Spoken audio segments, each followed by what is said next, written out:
नमस्कार, आप सभी का स्वागत है आत्मिक वार्ता में। मैं हूँ प्राची। जब भी मनुष्य जीवन में दुख, चिंता, भय, असफलता और असंतोष से घिर जाता है, तब उसके मन में एक प्रश्न उठता है। क्या कोई ऐसा मार्ग है जहाँ पहुँचकर मन को स्थायी शांति मिल जाए? शास्त्रों का उत्तर है हाँ, और उस मार्ग का नाम है संपूर्ण समर्पण।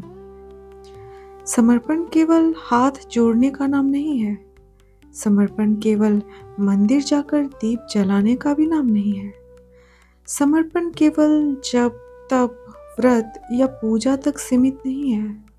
समर्पण वह अवस्था है जहाँ मनुष्य अपने अहंकार, अपने भय, अपनी इच्छाओं और अपने मैं को भगवान के चरणों में अर्पित कर देता है। जब तक मनुष्य यह मानता है कि सब कुछ मैं कर रहा हूँ, तब तक वह चिंता, भय और परिणामों के बोझ से दबा रहता है।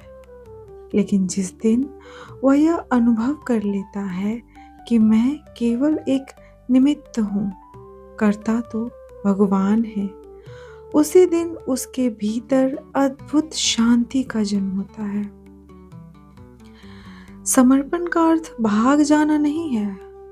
समर्पण का अर्थ कर्म छोड़ देना नहीं है।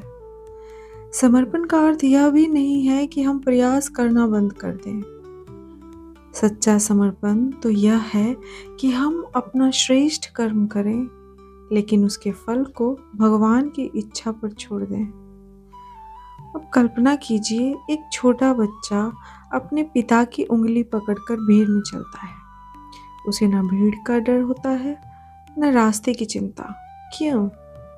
क्योंकि उसे अपने पिता पर पूर्ण विश्वास होता है। यही विश्वास जब भगवान के प्रति हो जाता है, वही संपूर्ण समर्पण कहलाता है। हमारे जीवन की अधिकांश परेशानियां इसलिए है क्योंकि हम सब कुछ अपने नियंत्रण में रखना चाहते हैं। हम भविष्य को नियंत्रित करना चाहते हैं, लोगों के विचारों को नियंत्रित करना चाहते हैं, परिस्थितियों को अपनी इच्छा के अनुसार बदलना चाहते हैं। जब ऐसा नहीं होता तो हम दुखी हो जाते हैं। लेकिन जो व्यक्ति भगवान से कह देता है, प्रभु मैं अपना कर्तव्य करूँगा, शेष आपकी इच्छा, उसके जीवन में चिंता कम होने लगती है और विश्वास बढ़ने लगता है। समर्पण का सबसे बड़ा शत्रु है अहंकार। अहंकार कहता है मैं श्रेष्ठ हूँ, मैं जानता हूँ, मैं कर सकता हूँ। लेकिन समर्पण कहता है, प्रभु जो कुछ भी है आपकी कृपा से है। इसलिए संतों ने कहा है कि भगवान को पाने का मार्ग ज्ञान से भी ऊंचा तब हो जाता है जब उसमें विनम्रता और समर्पण जुट जाते हैं। जीवन में कई बार ऐसा होता है कि हमारी योजनाएं सफल नहीं होती। हम निराश हो जाते हैं और सोचते हैं कि भगवान ने हमारी प्रार्थना क्यों नहीं सुनी। परंतु बाद में समझ आता है कि जो नहीं मिला वही हमारे लिए उचित था। भगवान हमारी इच्छा नहीं, हमारा कल्याण देखते हैं। समर्पण का अर्थ यह विश्वास भी है कि भगवान जो करेंगे अंततः हमारे हित में करेंगे, भले ही उस समय हम उसे समझ ना पाए। भक्ति का सार भी यही है।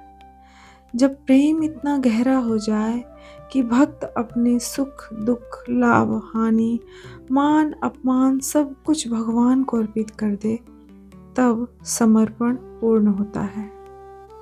हमारे शास्त्र बार बार बताते हैं कि भगवान धन, शक्ति या बाहरी किसी वैभव से नहीं, बल्कि निष्कपट प्रेम से प्रसन्न होते हैं।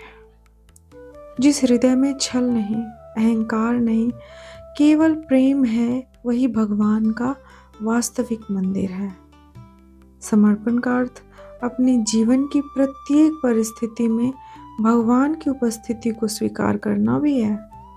सुख मिले तो धन्यवाद, दुख मिले तो धैर्य, सफलता मिले तो विनम्रता, असफलता मिले तो सीख।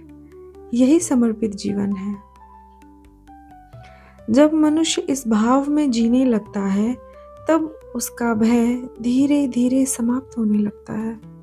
उसे यह अनुभव होने लगता है कि वह अकेला नहीं है, उसके साथ हर क्षण भगवान है। इसलिए यदि आप संपूर्ण समर्पण सीखना चाहते हैं तो आज से एक छोटा सा अभ्यास शुरू कीजिए।